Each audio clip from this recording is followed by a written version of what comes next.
እንቁ ሴት ባለራዕይ ሴት ብለን ስናከብር ሴት ልጅ ያላትን የገዘፈ ሚና ተረድተን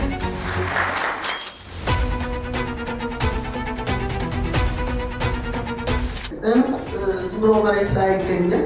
እንቁ የሚገኘው ባህር ውስጥ ነው። በጣም የጠለቀ ባህር ውስጥ ያው ኦይስተር በሚባል አሳ ውስጥ ነው የምትገኘው እና ኦይስተር ውስጥ ሆና እንቁ ተሰውራለች፣ ተደብቃለች። ስትወጣ ግን በጣም ታምራለች እና አንዳንድ ሴቶች ተደብቀዋሉ፣ ግን ውስጣቸው እንቁ ነው።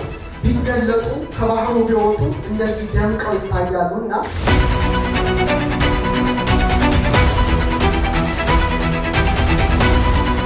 ከዚህ በላይ ይገባችኋል። ለኢትዮጵያ ብዙ የሰራችሁ በዘርፋችሁ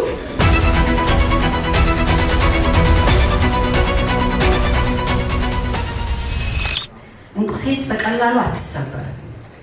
እንቁ ሴት እንቁ የሆነ ገላዋን፣ አካሏን፣ ሰብዕናዋን ላላፊ ለጠፊ ለርካሽ ነገር አታረግስም። እንቁ ሴት ለሌላዋ ሴት እንቅፋት ሳትሆን ድጋፍ፣ ብርታት ናት። ስለዚህ ማንነታችሁን ይዛችሁ ተጓዙ።